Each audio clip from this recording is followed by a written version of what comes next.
जिस पर रहती है कृपा भगवान की, उसे चिंता नहीं रहती है किसी बात की। जो मन ईर्ष्या एवं द्वेष से मुक्त हो जाता है, उस मन में ईश्वर का घर होता है। हमारा भाग्य हमारे ही उन कर्मों का फल है, जिन कर्मों को हमने अतीत में किया है।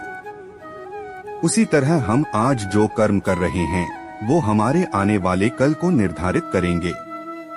जब कल का दिन देखा ही नहीं, तो आज का दिन क्यों खोए। जिस घड़ी में हंस सकते हैं, उस घड़ी में कल के लिए क्यों रोएं। जिसको भगवान अच्छा लगता है, भगवान को वो अच्छा लगता है। कोई भी महान व्यक्ति अवसरों की कमी के बारे में शिकायत नहीं करता।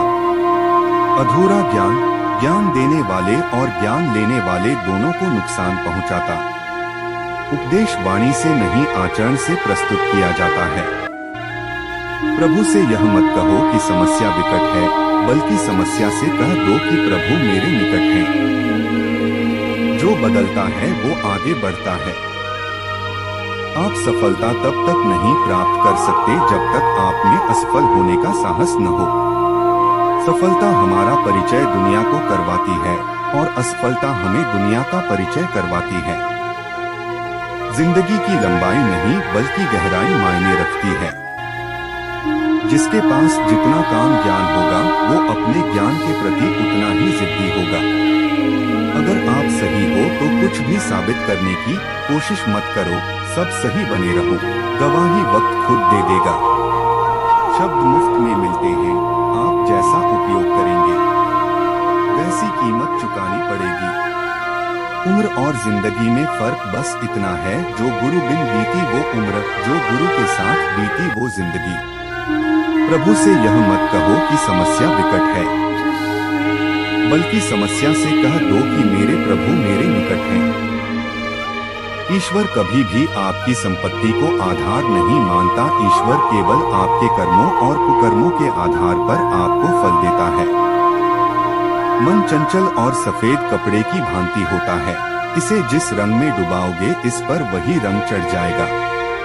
कौन कहता है कि मैं भगवान की विशेष सुरक्षा के अंदर नहीं हूँ। हर छोटा बदलाव बड़ी कामयाबी का हिस्सा होता है। एक भगवान ही होते हैं जो हमारा साथ कभी नहीं छोड़ते हैं। बाकी लोग तो हमारे जीवन में आते जाते रहते हैं।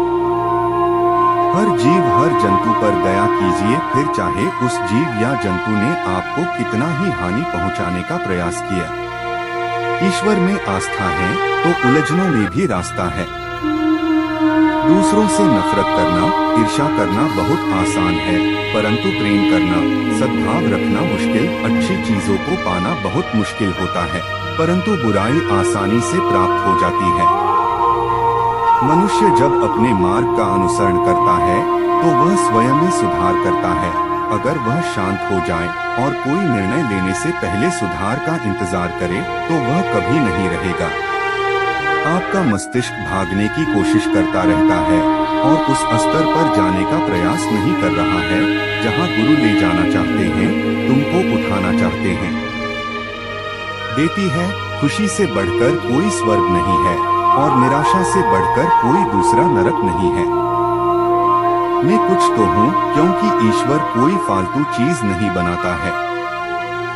अगर आपके मन में कोई बैर है, तो आपका मंदिर, मस्जिद और गुरुद्वारा जाना सिर्फ एक सैर है। ईश्वर से यह मत कहो कि समस्या विकट है, बल्कि समस्या से बोल दो कि ईश्वर मेरे निकट है। हमारा कर्तव्य ही धर्म है, हमारा प्रेम ही ईश्वर है, हमारी सेवा ही पूजा है और हमारा सत्य ही ईश्वर की भक्ति है। अगर उपवास रखने से ईश्वर खुश होते हैं, तो सबसे खुशनसीब इंसान वो भूखा भिखारी होता जो कई दिनों तक भूखा रहता है। अगर आपको उपवास ही रखना है, तो अन्न का नहीं, बुरे विचारों का रखें। अगर आप किसी भूखे इंसान को खाना खिलाओगे, तो ईश्वर आपसे जरूर खुश होंगे, क्योंकि ईश्वर सिर्फ प्रेम के भूखे हैं। न किसी को नुकसान पहुंचाना ही पाप है, बल्कि किसी को कमजोर बनाना भी पाप की श्रेणी में आता है। ईश्वर को सिर्फ उनकी भक्ति से ही जाना जा सकता है, क्योंकि उन्हें जानने का कोई और तरीका नहीं है। इंसान का भाग्य उन्हीं कर्मों का फल होता है जो उन्होंने अतीत में किया है। इसी तरह वो लोग आज जो कर्म कर रहे हैं वो उनके आने वाले कल का निर्धारण करते हैं। इंसान को अपने हर कर्म का फल भुगतना ही पड़ता है, चाहे कर्म अच्छे हो या फिर बुरे। कुछ कर्मों के फल तुरंत मिल जाते हैं तो कुछ कर्मों के फल भविष्य में मिलते हैं। दिल या दिमाग से लिए गए फैसले गलत हो सकते हैं, लेकिन अंतरात्मा की आवाज सुनकर लिया गया फैसला कभी गलत नहीं हो सकता है।